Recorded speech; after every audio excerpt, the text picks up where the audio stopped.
There he wandered long in a dream of music that turned into running water and then suddenly into a voice. It seemed to be the voice of Bilbo chanting verses, faint at first and then clearer ran the words. Eärendel was a mariner that tarried in Avernian. He built a boat of timber felled in Nimbrethal to journey in. Her sails he wove of silver fair, of silver were her lanterns made. Her prow he fashioned like a swan, and light upon her banners laid. In panoply of ancient kings and chained rings he armoured him. His shining shield was scored with runes to ward all wounds and harm from him. His bow was made of dragon horn, his arrows shorn of ebony. Of silver was his abergion, his scabbard of chalcedony. His sword of steel was valiant, of adamant his helmet tall, an eagle plume upon his crest, upon his breast an emerald. Beneath the moon and under star he wandered far from northern strands, bewildered on enchanted ways, beyond the days of mortal lands. From gnashing of the narrow ice, where shadow lies on frozen hills, from nether heats and burning waste he turned in haste, and roving still, on starless waters far astray, at last he came to night of naught, and passed, and never sight he saw of shining shore, nor light he sought. The winds of wrath came driving him, and blindly in the foam he fled. From west to east and errandless, unheralded, he homeward sped. There flying Elwing came to him, and flame was in the darkness lit, more bright than light of diamond, the fire upon her carcanet. The Silmaril she bound on him, and crowned him with the living light, and dauntless then, with burning brow, he turned his prow, and in the night, from otherworld beyond the sea, there strong and free a storm arose, a wind of power in Tarmanel, by paths that seldom mortal goes. His boat it bore with biting breath, as might of death across the grey, and long forsaken seas distressed. From east to west he passed away. Through Evernight he back was borne on black and roaring waves that ran, o'er leagues unlit and foundered shores that drowned before the days began, until he heard on strands of pearl, where ends the world the music long, where ever foaming billows roll, the yellow gold and jewels wan. He saw the mountain silent rise, where twilight lies upon the knees of Valinor, and Eldamar beheld afar beyond the seas. A wanderer escaped from night, to haven white he came at last, to elven home the green and fair, where keen the air, where pale as glass, beneath the hill of Ilmarin, a glimmer in a valley sheer, the lamplit towers of Tirion are mirrored on the Shadowmere. He tarried there from errantry, and melodies they taught to him, and sages old him marvels told, and harps of gold they brought to him. They clothed him then in elven white, and 7 lights before him sent, as through the Calcirion to hidden land forlorn he went. He came unto the timeless halls, where shining fall the countless years, and endless reigns the elder king in Ilmarin on mountain sheer.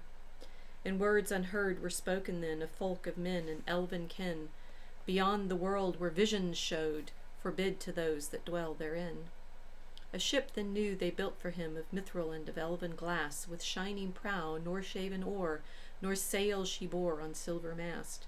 The Silmaril is lantern light, and banner bright with living flame, to gleam thereon by Elbereth herself was set, who thither came. And wings immortal made for him, and laid on him undying doom, to sail the shoreless skies, and come behind the sun and light of moon. From ever even's lofty hills, where softly silver fountains fall, his wings him bore a wandering light, beyond the mighty mountain wall. From world's end then he turned away, and yearned again to find afar his home through shadows journeying, and burning as an island star. On high above the mists he came, a distant flame before the sun, a wonder ere the waking dawn, where grey the Norland waters run. And over Middle-earth he passed, and heard at last the weeping sore of women and of elven maids in elder days and years of yore. But on him mighty doom was laid, till moon should fade and orbit star, to pass and tarry nevermore on hither shores where mortals are, for ever still a herald on, an errand that should never rest, to bear his shining lamp afar, the flammifer of Westerness. The chanting ceased. Frodo opened his eyes and saw that Bilbo was seated on his stool in a circle of listeners who were smiling and applauding. "Now we better have it again," said an elf. Bilbo got up and bowed. "I am flattered, Lindir," he said, "but it wouldn't be too tiring to repeat it all." Not too tiring for you, the elves answered, laughing. You know you are never tired of reciting your own verses. But really, we cannot answer your question at one hearing. What? Cried Bilbo. You can't tell which parts were mine and which were the Dunedain's? It is not easy for us to tell the difference between two mortals, said the elf. Nonsense, Linder, snorted Bilbo. If you can't distinguish between a man and a hobbit, your judgment is poorer than I imagined. They're as different as peas and apples. Maybe. To sheep, other sheep, no doubt, appear different, laughed Linder, or to shepherds. But mortals have not been our study. We have other business. Welcome. I'm Professor Rachel Fulton Brown, and this is The Forge of Tolkien. Do you remember that little competition that Bilbo set Linder? I talked about it in the last episode. Well, this time we had the poem. How many of you, listening to Bilbo's chanting, could tell the difference between which were the hobbit parts and which were the man parts? More to the point, why should you be able to? Wait, you mean you haven't ever, actually read the poem? How many of you, when you're reading The Lord of the Rings, just skip the poetry because you're in there for the story and you don't want to be bogged down in, well, what? Right? This episode has a twin problem, but one of them is why you skip the poetry, and two is why Bilbo thought, or seemed to think, or was teasing the elves about whether or not they should be able to tell the difference in which parts were written by Bilbo and which parts were added by the Dunedain, Aragorn. That there's some expectation that we should be able to tell differences in style. Let's do a little quiz, all right? So Bilbo set the elves a quiz, being able to say, can you tell the difference between my man part, my hobbitish part, and my man part? Well, here's a poem. I have actually 5. Wait, 1, 2, 3, 4, 5. Well, maybe more, but okay. I've got some samples here of the poems that maybe you all pay attention to when you're reading very carefully in The Lord of the Rings, or maybe you skip over. Well, here they are. Who says this one? There is an inn, a merry old inn, beneath an old grey hill, and there they brew a beer so brown that the man in the moon himself came down one night to drink his fill. The ostler has a tipsy cat that plays a 5-string fiddle, and up and down he runs his bow, now squeaking high, now purring low, now sawing in the middle. The landlord keeps a little dog that is mighty fond of jokes. When there's good cheer among the guests, he cocks and hear at all the jests and laughs until he chokes. They also keep a horned cow, as proud as any queen, but music turns her head like ale, and makes her wave her tufted tail and dance upon the green. And oh, the rows of silver dishes and the store of silver spoons. For Sunday there's a special pair, and these they polish up with care on Saturday afternoons. Well, it goes on. Who wrote that? Well, do you remember? Hold that thought. Okay, so that's one style of poem. We call it a nursery rhyme, right? And the joke in the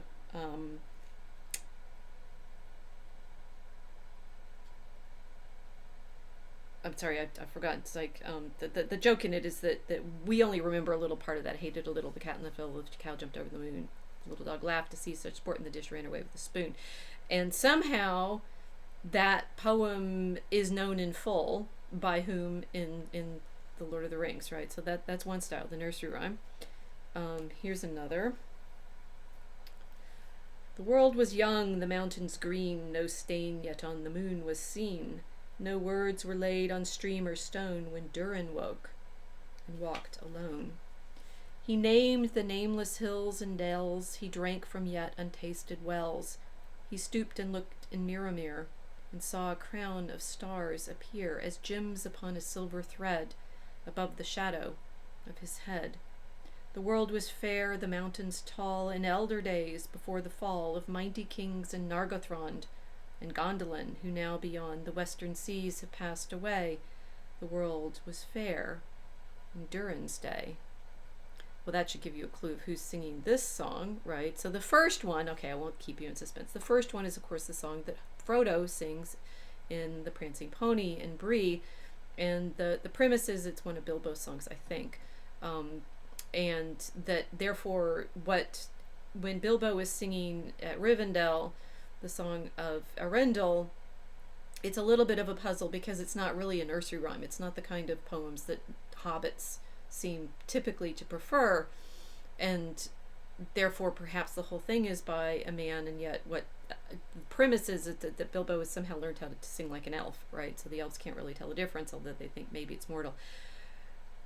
This poem is, of course, sung by Gimli, and it's about Durin, the dwarves, right? And so if hobbits are more typically associated with nursery rhymes, we have here dwarves sing ballads, right? They sing rhyming ballads in this particular meter.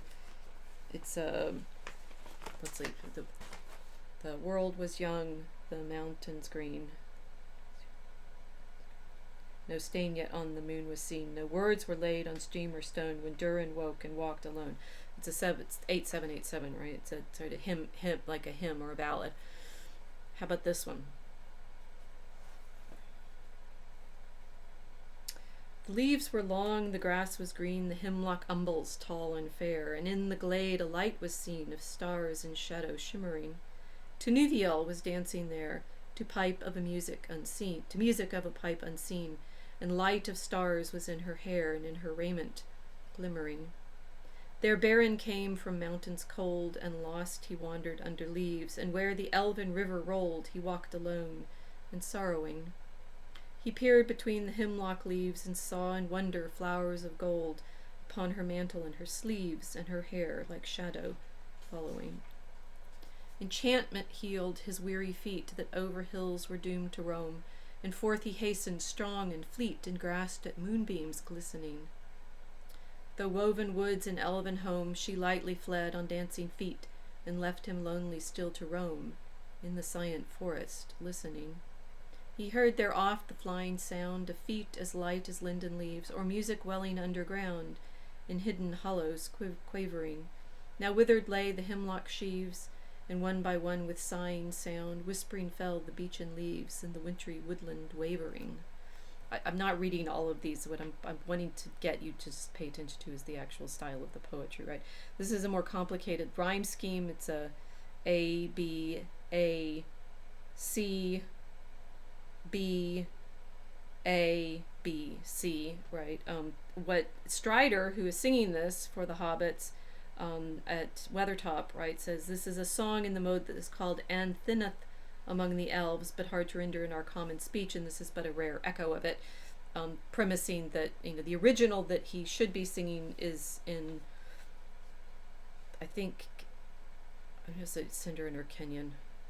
I'm sorry, there's always details that you guys, if you know, tell me in comments. That would be great, and I'll look them up next time if I haven't thought them through for today. The long poem that Aragorn is referring to, or Strider is referring to, is the Lay of Lithien, the release from bondage, and it is. I want to do a whole episode just on Beren and Luthien, so we'll study that more closely there. But that it is this, what Tolkien had been aiming at for decades by the time he's writing the Lord of the Rings, that he was always trying to figure out what kind of verse would elves make, because the primary role of elves is to sing, right? It's like you think in The Hobbit, the first thing that the Bilbo and company here are singing, right? Although it's kind of silly singing by the time they get to Rivendell and The Hobbit. That elves clearly they sing great majestic lays, these long lyric narratives, or they write laments. And this one I realize I need to practice my Namarie more fully, but let's see if I can do this off the cuff right now. I Laria Lantar Lasi Surinen Yeni Unotime Be Ramar Aldaran Yeni Ve Linte Yuldar Avanier Mi Oramardi Lissa Miro Voreva Anunde Pela Vardo Telumar Ni Luine Yasen Tintilar Yeleni Omargeo I'm Ari Lyrianin. I've got to practice that. Maybe we should have also an episode on speaking Elvish. That would be great. So we have, and that's Gladriel's Lament. Like gold fall the leaves in the wind, long years numberless as the wings of trees. The years have passed like sweet draughts of the sweet mead in lofty halls beyond the west. beneath the blue vaults of Varda, wherein the stars tremble in the song of her voice, holy and queenly. Who now shall refill the cup for me? For now the kindler Varda, the queen of the stars, from Mount Everwhite, has uplifted her hands like clouds, and all paths are drowned deep in shadow, and out of a grey country darkness lies on the foaming waves between us, and mist covers the jewels of Kalakiria forever. Now lost, lost to those from the east is Valimar. Farewell. Maybe thou shalt find Valimar. Maybe even thou shalt find it. Farewell. So, our first poem we had nonsense, right?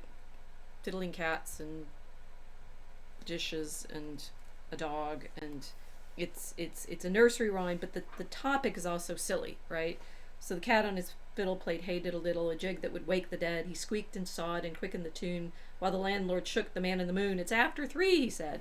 Right? So hobbits they like nonsense, they like silliness, they like, sort of playfulness, right? Whereas the dwarves, at least to judge from Gimli's song, and sonorous is always the adjective that comes to me when I think about the dwarvish songs, right? They like deep booming, slow music, although not as I don't have an Intish example, which should have come in here too, but we're doing hobbits, dwarves, elves, men, the Rohirrim. What kind of poetry do men write? And this is,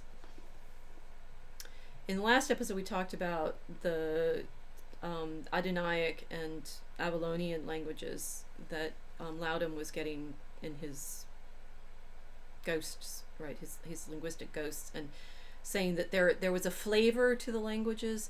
Well, Tolkien's also, in putting in all of these examples of their poetry, telling us something equally significant about the peoples that are making these rhymes, right, or metered speech, right? Poetry is very important, and what the Rohirrim sound like, well, is rendered in the common speech. Where now the horse and the rider? Where is the horn that was blowing? Where is the helm and the hauberk and the bright hair flowing? Where is the hand on the harp string and the red fire glowing? Where is the spring and the harvest and the tall corn growing? They have passed like rain on the mountain, like a wind in the meadow. The days have gone down in the west, behind the hills into shadow. Who shall gather the smoke of the dead wood burning, or behold the flowing years from the sea returning? As I'm sure many of you already know, that when Tolkien is writing the Rohirrim poetry, he's drawing more explicitly on actual English examples, right? So we have poems from the Old English corpus that take on similar themes to the poetry that he gives to the Rohirrim, and style, right? And that one, the sort of where have all the, I mean, I can never read that one without thinking where have all the flowers gone, which is not the same sort of thing, right? That folk music style is rather different from the Old English, but this alliterative verse, which is, I love Old English poetry, even insofar as I'm able to stumble through it in the Old English, and I certainly enjoy, this is for me, this is the other scripture that I'm working through slowly in trying to get to a deep appreciation of what Tolkien is doing, and it's translated by Craig Williamson, the complete English poetry, which you can say isn't that much, right? It's a single book. The introduction is by Tom Shippey, who is also our, let's give you, everything's going to start connecting up, right? We're unauthorized, so now that I've talked to Owen, and I hope some of you watched my stream with Owen because we talked about the Hobbit and usury and the ring and such, everything's going to start folding in on us, and time travel is real. We have been talking about that already, right? So bears high. We're with you, right? Shippey is the biographer of Tolkien, and he's also a great scholar of Old English, and so he's doing the introduction for Craig Williamson's translation. But if you want to know what Tolkien was basing his man poetry on, you need to know the Old English poetry. But the general premise that I just want to introduce today is that he's playing stylistic games, and we need to understand what those games are. Therefore, the question that he has Bilbo asking Lindir and the other elves, can you tell the difference between man and hobbit, seems to premise that you should be able to, and therefore that what Bilbo is able to do there in the story of Eärendel is rather special, right? He's able to blend styles. Think about that. Okay, here's another Roeric poem, and this is highly typical of Old English in translation, which is that it's alliterative, not necessarily rhymed, but alliterative. From dark Dunharrow in the dim morning, right? Da da da. That there'll always be three consonants. The consonant will be repeated 3 times in a particular line, right? So from dark Dunharrow in the dim morning, with Thane and Captain rode Thingol's son. To Edoras he came, the ancient halls of the Mark Wardens mist enshrouded.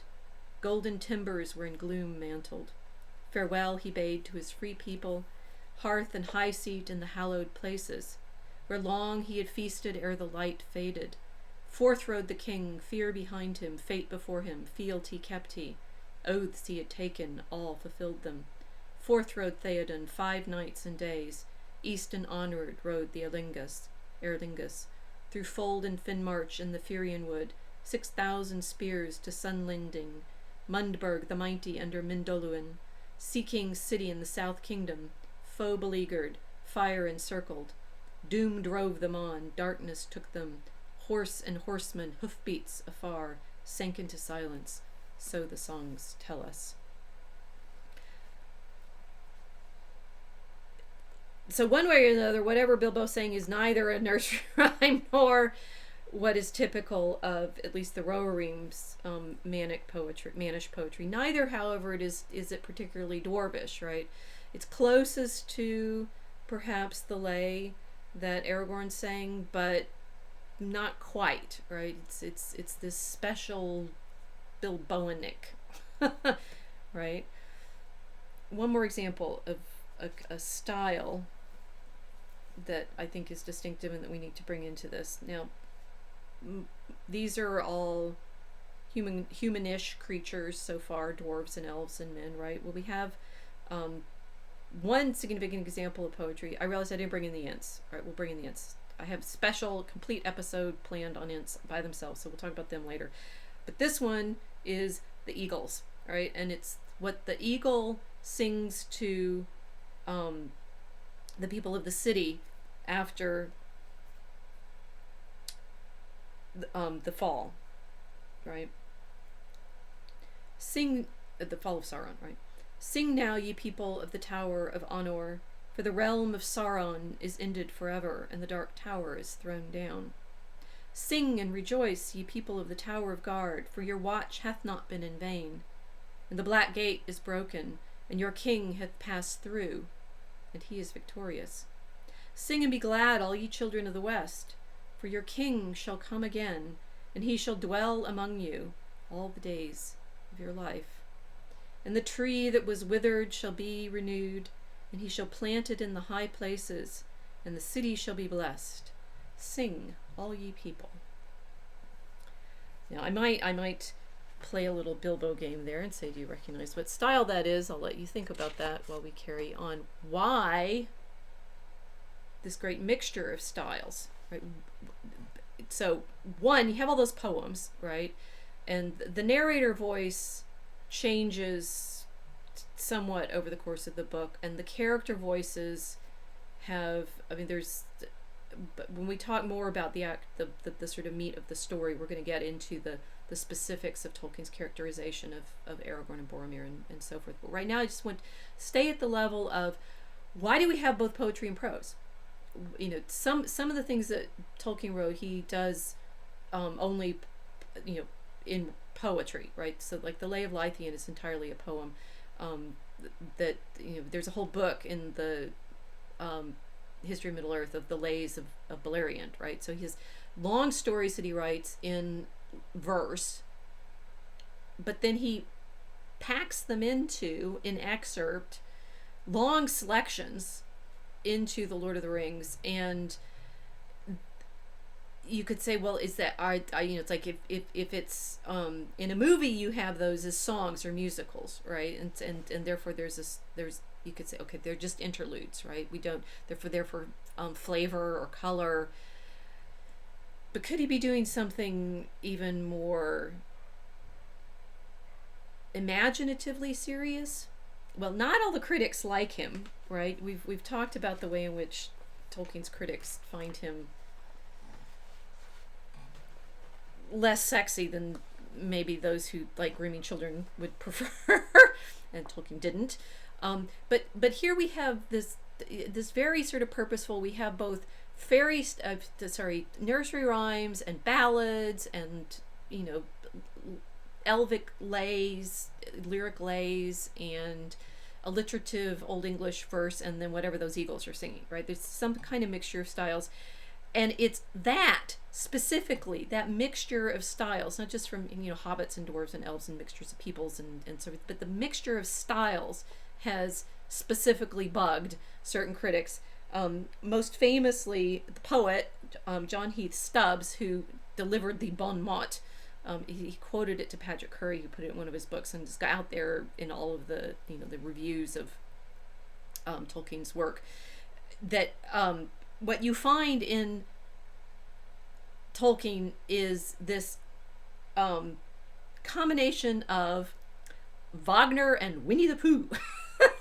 And it's like that's a really lovely sort of juxtaposition of Wagner, right? The Nibelungenlied, the opera, the story of, and we talked about this in the video, and the Owen's Livestream 944. You need to go back to that. Forge of Tolkien viewers, go watch Owen's Livestream. High Bears. That the sort of high operatic tragedy of the Ring is mixed in there with nursery rhymes, and the Hobbits and Hey Diddle Diddle and Ken, Wagner and Winnie the Pooh. There's another, Peter Green gave the comparison that in Tolkien we are veering from pre-Raphaelite, right? This sort of if you love 19th century pre-Raphaelite paintings, there'll be things like the Dubbing, or the Lady of Shalott, or Abelard and Eloise, or no, Paolo and Francesca is one of Rossetti's, right? It's like, I'm sure you know those paintings, that they are the glimmering jewel-like, rich, deep jewel tone color paintings, very realistic. So that pre-Raphaelite style of painting that was specifically designed to go against the modernism of things like impressionism and such, right? The sort of crisp colors and stuff like that will go from pre-Raphaelite to Boy's Own Paper, right? Basically, maybe the College Junior classics, but more the kind of pulp stories that boys like, of adventure and cleverness and things like that. And so why would we be going from high chivalric Arthurian imagination to boys' adventures with sailboats and slingshots or something like that? Wagner and Winnie the Pooh. Well, you could say, okay, one is Tolkien doesn't know what he's doing. He can't make up his mind. He can't decide whether he's writing children's stories or high epic, and that's just irritating. And for goodness sake, why can't he either write for adults or children and not try to smash them all together? Or you can maybe give him the credit for knowing what he was doing and try to understand why he would mix together stories about, in fact, high elven tragedy and Hobbit comedy.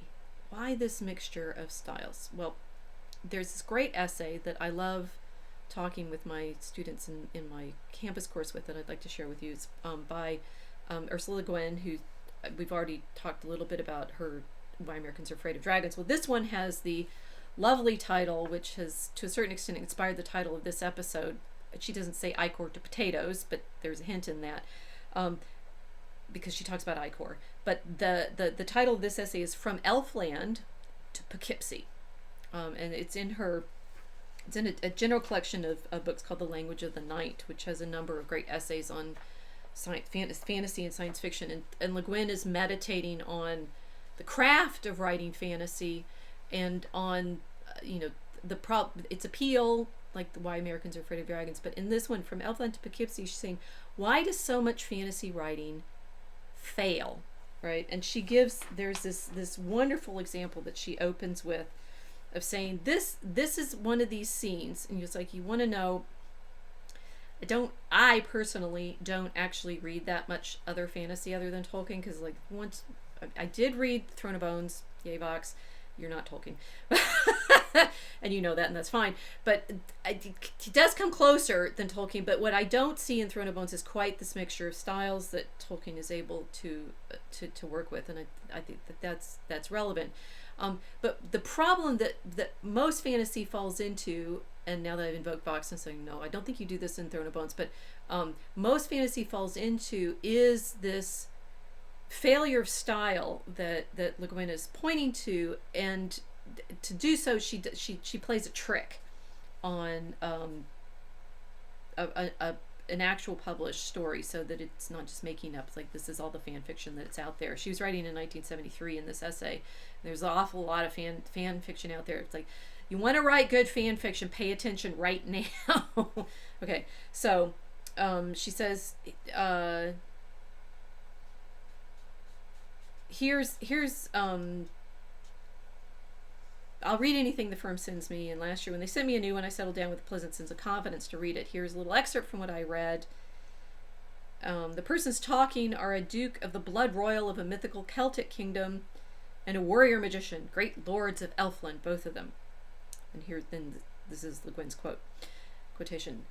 Whether or not they succeed in the end will depend largely on Kelson's personal ability to manipulate the voting. Can he? Morgan asked as the two clattered down a half flight of stairs and into the garden. I don't know, Alaric, Nigel replied. He's good, damn good. But I just don't know. Besides, you saw the key council lords.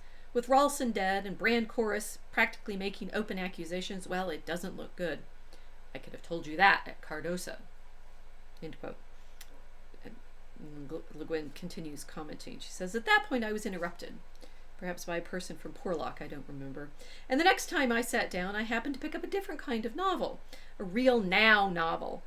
Naturalistic, politically conscious, relevant, set in Washington, D.C. I'm recording this, happy feast of St. Michael the Archangel. I'm recording this on the day when we are going to be having our first presidential debate. By the time you all see this, that'll be in the past. And whether I'm predicting the future right now, who knows? But here goes LeGuin, and she sat down to read a totally new novel. Here is a sample of conversation from it between a senator and a lobbyist for pollution control. Whether or not they succeed in the end will depend largely on Kelson's personal ability to manipulate the voting. Can he? Morgan asked as the two clattered down a half flight of stairs and into the White House garden. I don't know, Alaric, Nigel replied. He's good, damn good, but I just don't know. Besides, you saw the key committee chairman. With Ralston dead and Brian Corliss practically making open accusations, well, it doesn't look good. I could have told you that at Poughkeepsie. Okay, now something's gone wrong there, and I hope you got the joke, right? All she did was change the names, right? Everything about the style of the conversation, the setup, the political problem, like manipulating the voting. That's interesting. That was 1973, right? We were just worrying about Watergate then. Now, who's manipulating what voting? Why should lords of Elfland sound like lobbyists and politicians in Washington, D.C., when all you have to do is change the place where they're talking from the garden to the White House garden, and I could have told you that at Poughkeepsie instead of Cardosa. Something's gone wrong in, well, what, right? And that's, so I worry about this a lot, and I've talked about this a lot both in my classes, and this is what's a big theme that I'm hoping to share with you in these videos is, our thinking of history, our imagining ourselves into the past. That's one element of it. But the problem of writing historical fiction is, I think endemic to what Tolkien was trying to do and write himself into fairy, right? He's trying to take himself from his primary reality to write himself into the secondary reality. It's a problem when we're trying to imagine ourselves into the past too, that are we not in fact just imagining ourselves with different like costumes on, change nothing about the language of the interaction or things that you care about or the way that you understand the world. This is, there's a lot of reasons I don't watch Game of Thrones, but one of them is they basically sound like Poughkeepsie, right? They sound like they belong just now, and they're just dressed up and they've got longer hair, right? And maybe some dragons, but they've got all the incest and the, I don't know what happened in Game of Thrones. I never watched it. I assume there's pedophilia, and there's certainly, I know that the little bits of it, like they murder each other, and so it's always all political. And it all, if you don't, this is a terrible trick you can play also if you like, okay, I know we here at Unauthorized don't like watch Netflix and stuff like that anymore, but if you ever used to, or you used to watch HBO or something like that, and you don't watch it, I did this once when my family, my husband, and I think there were other members, people here too, but my family was watching Rome, right? The BBC, and I always loved it. I always thought it was great because, you know, like they had good like opening credits, and they did the set really well, and they got everybody dressed up to look like Romans, and they were colorful, which is good in historical realism. And there's that scene when Mark Antony's naked with, okay, never mind, but they seem to get the flavor of everything right. And I watched it all, and I thought, this is, you know, it's like really, it's great. And then there's one time that it's playing, and I listening to it and realizing if you take out all of the set dressing and the color and the visual and have only the words, which is in fact what you have in a book, right? You have only the words to work on your imagination. It sounded like, I don't know, House Cards, right? There's nothing of Elfland in most modern fiction, and it doesn't matter what kind of fiction it is. It doesn't matter whether it's historical fiction, whether it's fantasy fiction, whether it's sci-fi. It literally all sounds exactly the same. Now, what LeGuin says is, you know, this politically conscious, relevant, naturalistic set in Washington. She's writing in 1973, long before, you know, political correctness was sort of a standard thing. But that since, you know, politically conscious, relevant, naturalistic, that's the style of realism that all modern novels have been written in, right? There's gradations of it that develop over the 19th century, but it's basically social realism. There's no space for the transcendent, you know, but the characters have a sense of the divine. They're just nuts or obsessed, or it doesn't really work. Maybe, I mean, Umberto Eco sort of danced around and played with this. Magic realism maybe does. Borges maybe comes close to. It's very, very, very hard and next to impossible, because I can never think of other examples. I mean, like Harry Potter doesn't do it. Philip Pullman definitely is more like Game of Thrones to Tolkien than something else. It's very hard to find actually true, well, what's the word I'm looking for? Christian? It's hard to find true Christian literature that enables you to have a sense that there is another realm, right? Now, what LeGuin is calling it is Elfland, and what Tolkien called it was fairy. But you recognize that they're trying to say that there is some. Okay, I've been watching too many Owen live streams to catch up from what I hadn't seen in the last year or two of what Owen's been doing. Is planets, planes, right? We're on these different planes, realm. You're trying to figure out a way in which, not just that there's, okay, what fairy is this other reality, you go through a portal and you're in it, but there is that sense that you have gone into a different, I don't want to use layer because that feels like it's hierarchical, and that's not quite the sense. The closest I ever get to is when you're thinking of the liturgy, which should start telling you like what those eagles were singing, that eagle was singing. When you pass from the ordinary into the space of the sacrament, into the space of, I mean, the Eucharist, the offering of the bread and wine, into the space of the temple, right? And the temple imagery, I was thinking about this a lot over the last week or so, because in the Jewish calendar, we just had Rosh Hashanah, New Year, and Yom Kippur, which is Day of Atonement. But those of you who know your scripture know that this is actually a time of year. It's like it's not an accident right now that today is the feast of Saint Michael, the Archangel, which is following very nearly. It's always, it's fixed on September 29th, but it's always about at this time. So in the midst of the observance of Yom Kippur, the Day of Atonement. The Day of Atonement. Now, Christians don't tend to talk about the Day of Atonement that much, which is odd.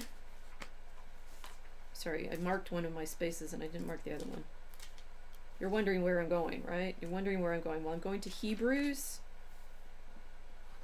book 9, chapter 9, and a description of reality. And this is a comparison of the sacrifices of the law to the sacrifice of Christ, but I want you to pay attention to the setting, like this actual setting. The former indeed had also justifications of divine service and a worldly sanctuary. For there was a tabernacle made the first, wherein were the candlesticks and the table, and the setting forth of loaves, which is called the Holy. And after the second veil, the tabernacle, which is called the Holy of Holies, having a golden censer and the ark of the testament covered about on every part with gold, in which was a golden pot that had manna and the rod of Aaron, that had blossomed in the tables of the testament. And over it were the cherubims of glory, overshadowing the propitiatory, of which it is not needful to speak now particularly. Now these things being thus ordered, into the first tabernacle the priests indeed always entered, accomplishing the offices of sacrifices. But into the second, the high priest alone once a year, not without blood, which he offered for his own and the people's ignorance.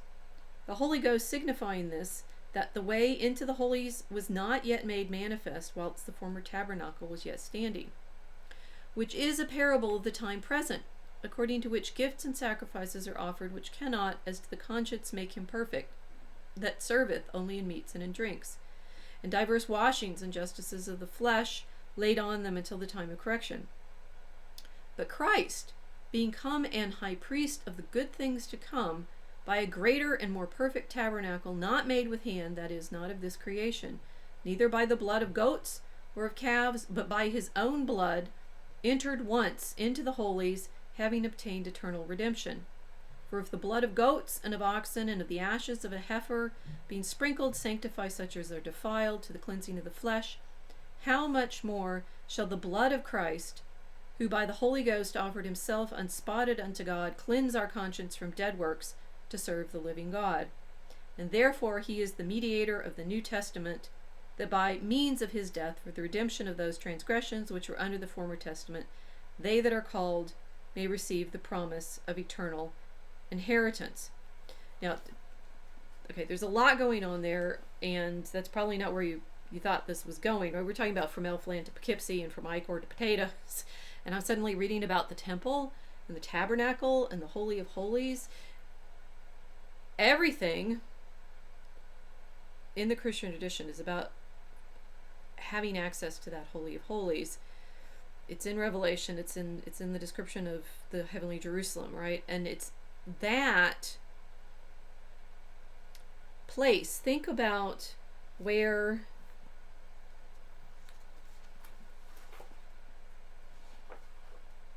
I'm sorry, I lost my place.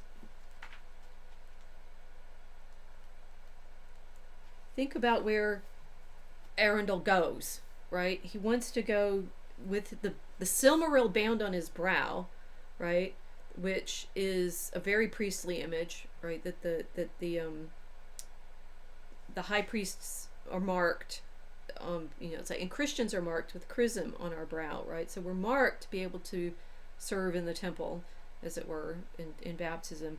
But this desire to enter into that other realm, that realm is the best word for it, I think. Plane doesn't quite get it, but it's more like going from flatland to sphereland, right? That suddenly you have been translated into a realm of higher understanding, and that always seems to me what Tolkien is trying to do with fairy, right? That secondary reality, that reality that you can pass through the veil into you experience. And that's where Eärendel went, right? He went somehow through Evernight. He back was borne on black and roaring waves that ran o'er leagues unlit and foundered shores, what drowned before the days began, until he heard on strands of pearl, where ends the world, the music long, where ever foaming billows roll, the yellow gold and jewels wan.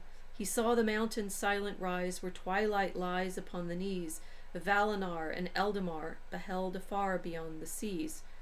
The wanderer escaped from night to haven white. He came at last to elven home, the green and fair, where keen the air, where pale as glass, beneath the hill of Ilmarinen, a glimmer in a valley sheer, the lamplit towers of Tirion are mirrored on the shadow mere.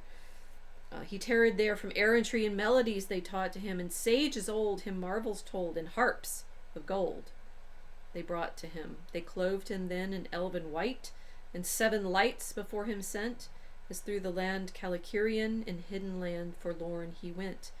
He came unto the timeless halls, where shining fall the countless years, and endless reigns the elder king in Ilmarinen on mountain sheer.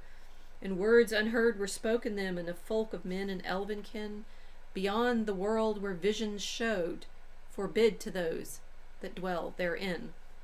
Now he's going to go back. So Eärendel goes to heaven. It's Valinor. It's in Tolkien's Legendarium. It's the place where the elves live with the Valar, right? It's the Blessed Realm.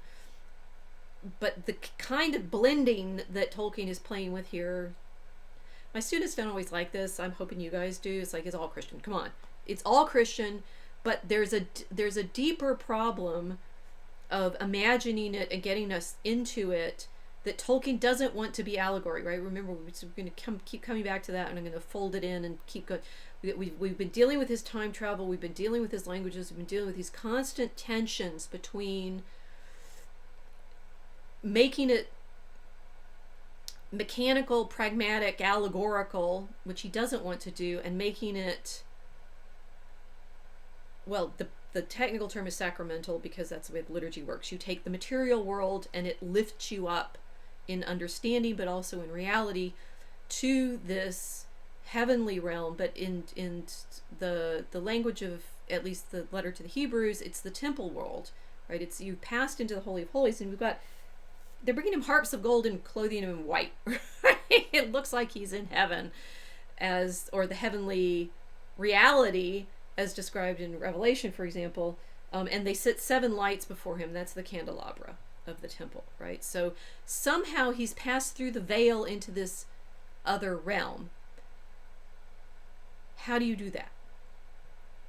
Well, I thought we were talking about poetry styles, right? And I thought we were talking about why it's wrong and a failure of imagination and fantasy to write a novel about Elfland that sounds like you could be in Washington, D.C. Well, LeGuin goes on to talk very nicely about some of the problems that people who want to write fantasy fall into. This is hysterical. I was like, the Dunsany. She's talking about Lord Dunsany, right? And he's imitating it. She's saying that the King James Bible is a strong influence on Dunsany and also Irish daily speech, but the problem is when people try to imitate Dunsany and they get it totally wrong. He says Dunsany is indeed the first terrible fate that awaiteth unwary beginners in fantasy, and there are various things that you're going to try, you're going to do, and the first one is always archaizing, right?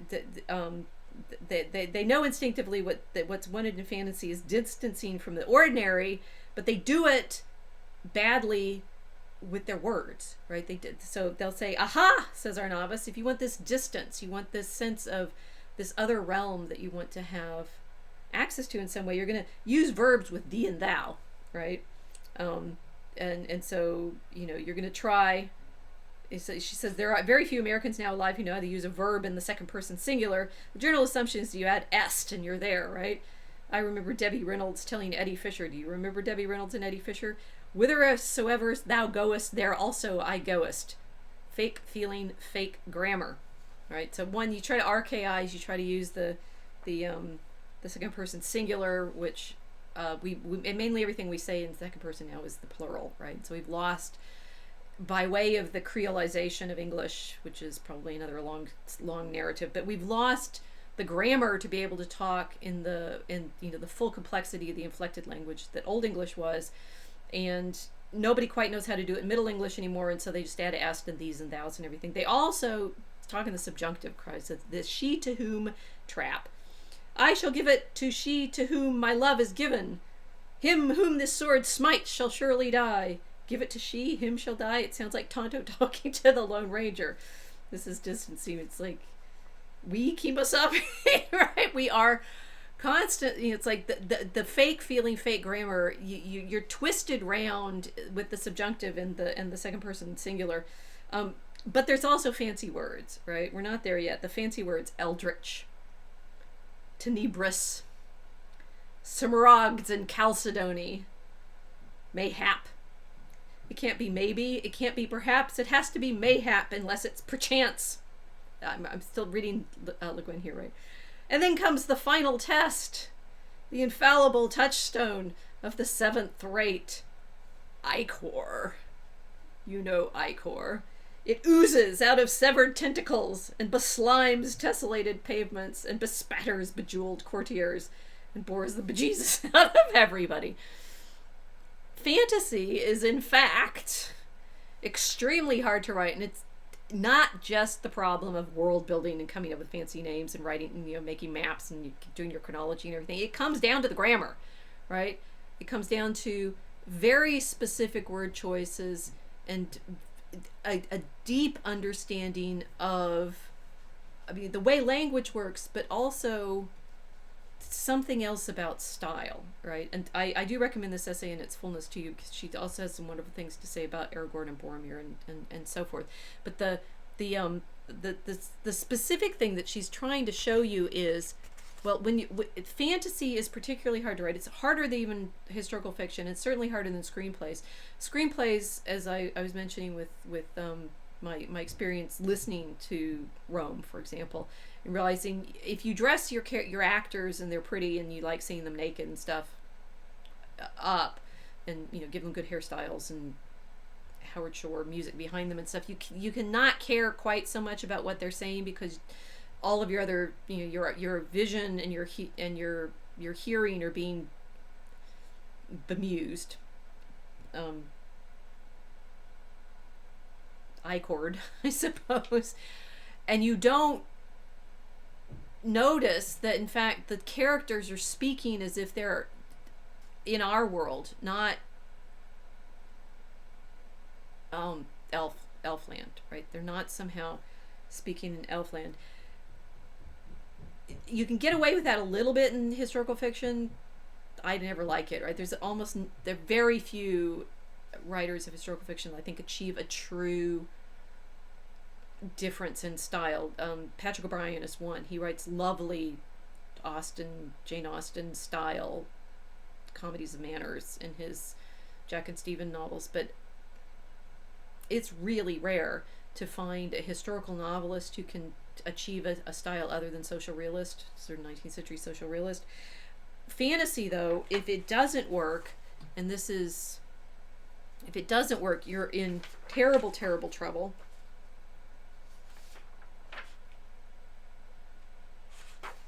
Because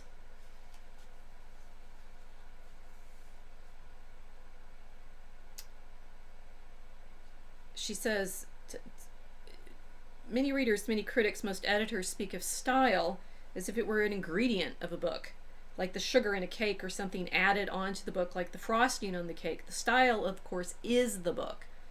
If you remove the cake, all you have left is a recipe. If you remove the style, all you have left is a synopsis of the plot.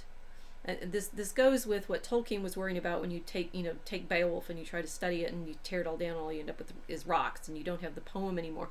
LeGuin has gotten sort of deeper into something that she says Tolkien is actually very, very good at. She likes Tolkien a lot, and she says Tolkien writes a plain, clear English. Its outstanding virtue is its flexibility, its variety. It ranges easily from the commonplace to the stately, and can slide into metrical poetry, as in the Tom Bombadil episode, without the careless readers even noticing. Tolkien's vocabulary is not striking. He has no Ichor. Everything is direct, concrete, and simple. And yet we all read Tolkien and think he's conjured somehow Elvenhome, right? So how does he do it? If he has no Ichor, his style is very plain, although she says, and she remarks that he can go from the commonplace to the poetic.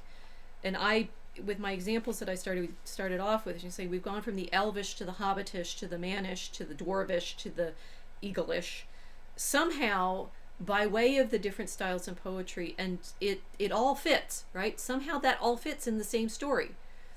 Although what's his name didn't think so. Heath Stubbs, right, didn't think so. He thinks Wagner and Winnie the Pooh, right? So what are you doing with, singing about, it's Shakespearean, right? Shakespeare does it. He does it with, we have Hamlet and the Gravediggers, and that is the right play, right? Or Falstaff and the King, right? Shakespeare, for some reason, is able to go from jester, common person, to courtiers and lofty tragedy in the same play. I wonder why, right? Well, with fantasy, it's all the more important that you're able to control your style and you're able to control your use of language. And LeGuin is making this argument that you take away the style, all you have is a synopsis of the plot, and that isn't enough, right? You need the style to work. Style isn't just how you use English when you write, it's how you see. She says, your vision, your understanding of the world, your voice. Style is how you as a writer see and speak. Why is it so important in fantasy? Well, LeGuin, I think it is because in fantasy there is nothing but the writer's vision of the world. There is no borrowed reality of history or current events or just plain folks at home in Peyton Place. There is no comfortable matrix of the commonplace to substitute for the imagination, to provide ready-made emotional response, and to disguise flaws and failures of creation. There is only a construct built in a void, with every joint and seam and nail exposed. To create what Tolkien calls a secondary universe is to make a new world. A world where no voice has ever spoken before, where the act of speech is the act of creation. The only voice that speaks there is the creator's voice, and every word counts. Well, that's rather, we talk so casually about, I want to do world building, just like Tolkien. It's like, he's doing subcreation. He is participating in, think about this, the only voice that speaks there is the creator's voice, and every word counts. What kind of book is The Lord of the Rings? Well, what book, other than Lord of the Rings, do you know that mixes all of these different kinds of, poetry and prose, but we have, for example,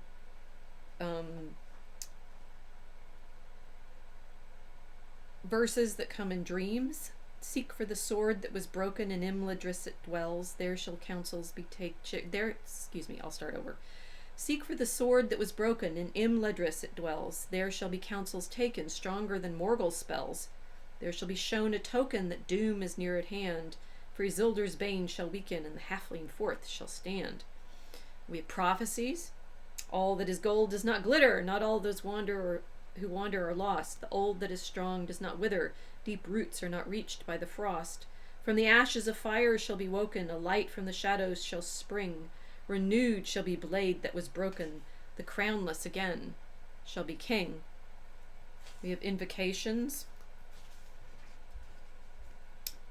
Asnag Durptalik, Asnag Gimbatul, Asnag Strakutuluk, Aksh Burzum Ishi Krimpatul. I don't need to translate that for you guys, right? We have old stories. these are some more examples of the poetry. It's like this is the Two New Yale story. I've already read you that one. Jokes and riddles, laments. Where else do we find this astonishing mixture of styles, from prophecy to history to songs to, oh right, I'm holding on my lap. Now, this is, say, a number of times Tolkien's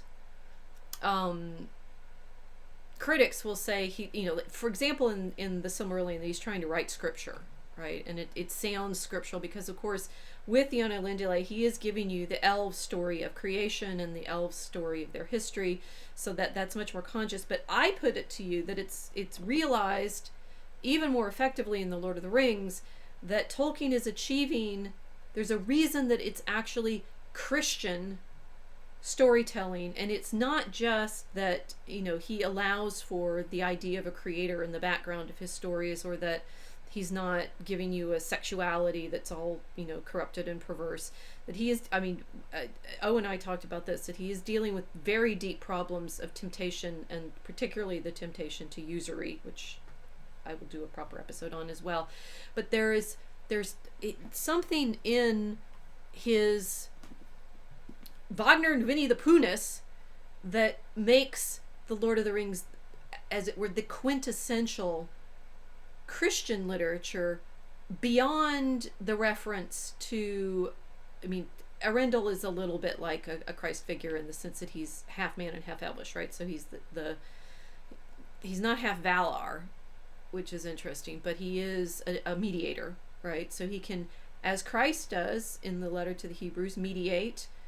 That all of this is, Christianity is all about that mediation in the temple. And if you take the sacrifice that was in fact for the Day of Atonement, for what now is the Jews keep as Yom Kippur, but that is the Christian sacrifice too. It's the priest carrying the blood sacrifice into the Holy of Holies and bringing it back out, and that coming and going through the veil is coming and going through the veil of reality. The veil is woven of different colors, 4 different colors that are meant to represent the different elements of creation, according to Philo of Alexandria. And passing through that veil is passing into the world of matter, and passing back out is into the Holy of Holies, is passing into, as it were, fairy. But you accomplish this, interestingly, somehow by way of this linguistic mixing, this stylistic mixing, and that is sort of puzzling. Now, Tolkien, of course, was always quite upset when someone suggested to him that there could be allegory, right? But he is quite clear that it's not Christian in the strong sense. So here's a letter that he wrote to the Houghton Mifflin Company, June 1955. They've sent him a questionnaire so that he can, do one of those interviews by letter, and he yet again being pressed to say whether or not the Lord of the Rings is about anything, right? It's not about anything but itself. Certainly, it has no allegorical intentions, general, particular, or topical, moral, religious, or political. The only criticism that annoyed me was one that it, quote, contained no religion. But wait, he said okay, that's interesting. He says it annoyed him that they say it contained no religion and no women, but that does not matter. It's not true anyway. It is a monotheistic world of natural theology, right? So he does think that it does have a theological root. The odd fact that there are no churches, temples, or religious rites and ceremonies is simply part of the historical climate depicted. It will be sufficiently explained if, as now seems likely, the Silmarillion and other legends of the First and Second Ages are published. I am, in any case, myself a Christian, but the Third Age was not a Christian world. And yet it is monotheistic. There's a natural theology there, and there's no temple, right? It's very interesting. It's like other fantasy literature will try to have a religion, right? I think what I'm not actually familiar. My husband reads the stories that LeGuin was skidding here, and I don't, because I find it irritating, partly because of the style. Catherine Kurtz's Dear In Ye Rising, this Celtic world, it's a trope of fantasy literature to have Celtic religiosity, right? Although, as Moira Grayland points out, maybe her mom was up to some stuff in The Mists of Avalon that really don't want to be reading with that Celticness, right? Tolkien never puts any of that faux religiosity in any more than he puts fake grammar in his characters' mouths. But he's insistent, he's upset when they say there's no religion in it, and yet there's nothing that looks like actual worship. But then he goes on to say, well, actually Middle-earth is in fact our world, right? It's just a use of the Middle English Middle Eärendel, altered from Old English Midden Eärendel, the name for the inhabited lands of men between the seas. So something in Middle-earth, he's saying, okay, this is our world, so our reality, the reality in which the stories of the Bible take place, and it is supposed to take place in a period of the actual old world of this planet. So somewhere between creation and now, but not Christian yet. There are, of course, certain things and themes that move me specially. The interrelations between the noble and the simple, or common vulgar, for instance. The ennoblement of the ignoble I find specially moving. I am obviously much in love with plants and above all trees, and always have been, and I find human maltreatment of them as hard to bear as some find ill treatment of animals. I think the fairy story, one of the highest forms of literature. I mean, we've been coming up against this a number of times already, over and over and over again. I'm starting to realize this is a kind of theme for studying Tolkien. He's in tension with himself constantly, right? And he's saying, I'm upset that there's no religion in it, but you're never going to see it because nobody has any actual worship practices. But I love the theme of the ennoblement of the common. All right, now I've given you plenty of hints, and I'll say, if I'd been able to give you some reading for today, and I'll recommend to you the book that I think you should read now. It's Eric Auerbach's Mimesis, The Representation of Reality in the Western Tradition, Western Literature. I can't remember. When I say that I'm bothered by the style of most historical fiction, Auerbach's description of mimesis is the place that I realized why. And Tolkien knew Auerbach. He mentions him in the letters, although not in depth, right? But Auerbach was one of the great literary critics of Tolkien's generation, and in this mimesis, he goes through from the Odyssey and the Old Testament through. He was writing in the 40s and 50s, so I can't remember what his last example is, but he shows that the sense of reality that writers work with changes over the Western tradition. Although they're all, Homer is trying to show you something real about Odysseus, and the scene in which, this is the scene that Auerbach concentrates on, this when the nursemaid recognizes his scar, right? And there's a kind of brightness and everything is in light, as contrasted with the story of Abraham and Isaac in the Old Testament, where it's just as the premise of reality is just as powerful, but it's narrated with a different effect. And what Auerbach is trying to trace is how this shifts and changes throughout the tradition. And he is specifically responsible in my field, in the study of medieval literature, but also in the study of the way in which the scriptures work, for understanding the relationship that he saw between the Old Testament and the New Testament, but more to the point, between the different levels of style that the ancient world worked with, and that the earliest Christian authors are working within, right? And there's some particular concepts that he's working with here, and this is what from Ichor and potatoes are supposed to show you. Ichor makes you think of something very elevated, right? And LeGuin skits that. She says that's inappropriate to fantasy, because I think, even though she never quite says it, I think she was Episcopalian in her growing up. always tell me when I'm wrong. I'll be fine, and then I'll footnote it, and all get better at the same time. But LeGuin, she's not specifically thinking in Christian terms, but she's speaking in Christian terms anyway, because she's saying writing fantasy is writing as if you're speaking the world into being, right?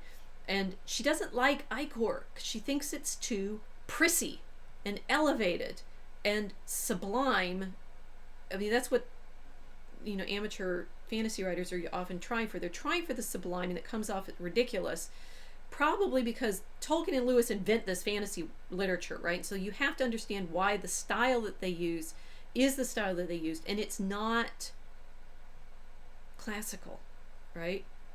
And this is Auerbach, he's explaining. In antique theory, the sublime and elevated style, we'll call it the Ichor, right? The sublime and elevated style was called sermo gravis or sublimis. So the sublime style for tragedy, arousing emotion, right? But it's meant to be thouist and theist and elevated, right? The low style for comedy, right, was sermo remissus or humilis, commonplace issues, right? And you say, remember that's what LeGuin says that she likes about Tolkien, that he goes from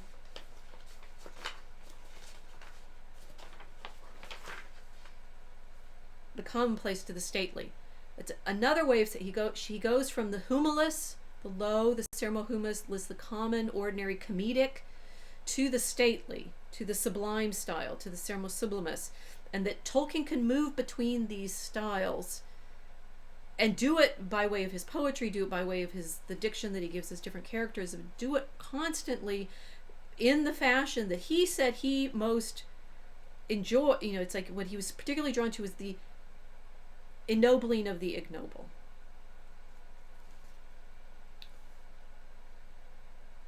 In classical literature and rhetoric, these two styles are kept separate, right? You have tragedy and it's high, and you use the Ichor, style for great events of gods and government, I suppose. And you use the low style for comedy and ordinary things and hobbits and hey diddle diddle, cat in the fiddle. But this is what Auerbach realized and pointed out so eloquently. In the world of Christianity, on the other hand, the two are merged, especially in Christ's incarnation and passion, which realize and combine sublimitas and humilitas in overwhelming measure.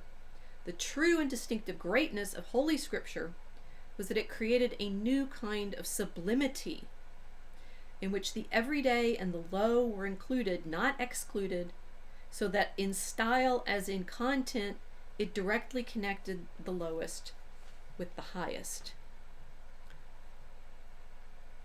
It's Christian to have nursery rhymes and, well, what were those eagles singing in the same book? The earth is the Lord's, and the fullness thereof, the world and all that they that dwell therein. For he hath founded it upon the seas, and hath prepared it upon the rivers. Who shall ascend into the mountain of the Lord, or who shall stand in his holy place? The innocent in hands and clean of heart, who hath not taken his soul in vain, nor sworn deceitfully to his neighbor. He shall receive a blessing from the Lord, and mercy from God his Savior. This is the generation of them that seek him, of them that seek the face of the God of Jacob. Lift up your gates, O ye princes, and be ye lifted up, O eternal gates, and the King of glory shall enter in. Who is this King of glory? The Lord, who is strong and mighty, the Lord mighty in battle. Lift up your gates, O ye princes, and be ye lifted up, O eternal gates, and the King of glory shall enter in. Who is this King of glory? The Lord of hosts. He is the King of glory. That's Psalm 23. I only use the Douay Rheims, so you have to figure out what the numbering is in your King James Version Bibles. That's the Hebrew numbering. The Douay Rheims uses Septuagint numbering. It's the church's numbering, right? When the eagles are singing, it's like hopefully you heard that echo now. Shall I read you the Eagles poem again? Sing now, ye people of the tower of Anor, for the realm of Sauron is ended forever, and the dark tower is thrown down. Sing and rejoice, ye people of the Tower of Guard, for your watch hath not been in vain, and the black gate is broken, and your king has passed through, and he is victorious. The gate that the king passes through. Lift up your gates, O ye princes, and be ye lifted up, O eternal gates, and the King of glory shall enter in. Sing and be glad, all ye children of the west, for your king shall come again, and he shall dwell among you all the days of your life. And the tree that was withered shall be renewed, and he shall plant it in the high places, and the city shall be blessed. Sing ye, all ye people. The Eagles are singing a psalm, and the Psalms, this is the great sort of tension in the Bible, and Christians need to understand this, and need to understand that what just happened with Yom Kippur is in fact a Christian celebration. Because what happened at the Day of Atonement was the priest passed into the temple, into the Holy of Holies, carrying the sacrifices. That's what Christ did for us. That's what Christ did at the crucifixion. The veil of the temple was rent, and he passed into the Holy of Holies, and he carried the sacrifices. It's curious that Easter is held at Passover, which is not the same feast as the Feast of the Atonement. But the Feast of the Atonement is that one behind the letter to the Hebrews. And the mystery is how he who emptied himself, took on the form of a servant, and entered into this world and became capable of singing hated a little, right? Hobbit-like, ignoble, ordinary, is in fact the great high priest who passes through into the Holy of Holies carrying the sacrifices, who enters through the gate. And when Christians read the Psalms, we recognize that Jesus is the Lord who is described in the Psalms, so that he shall receive a blessing from the Lord and mercy from God as Savior. We know it's Christ, right? We know that that's fulfilled in this. Now, this is the mystery of the Christian style, and it's why Tolkien is always saying, I'm not writing allegory. What he's writing is figure, right? He's writing this relationship between the sublime style and the low style, the sublimate, the Ichor and the potatoes, right? And showing you that through, there's a sacramental element here too, and we'll get to limbus and stuff like that, and the way bread that keeps them alive and everything. But there's this at the level of every word spoken brings this word into being, because it's a created world, it's a scriptural world. But there's also this stylistic tension between. I'm just going to have to leave you with the Ichor and potatoes, that you're with the highest style of the elvish, journeying to the land of the gods, and the lowest style, the Hobbits singing in the Inn of the Prancing Pony, hated a little, the Cat and the Fiddle. And that the mystery, the theological mystery in this, is the elevation of the lowly. And Tolkien does it as LeGuin appreciated, and I keep forgetting his name, I clearly don't want to remember his name, Heath Stubbs didn't get it, is Christianity is the meeting of Wagner and Winnie the Pooh, of tragedy and comedy, of the greatest mysteries made accessible in language that children and hobbits can understand. So that's quite the theological lesson. I look forward to your comments and questions. Please, I always post on my Forge of Tolkien study guide on Fencing Bearer at Prayer blog, and you can leave comments there. You can obviously leave comments when Vox posts the blurbs for these. The mixture of styles is what makes Christian literature Christian. Thank you for joining me. To be continued.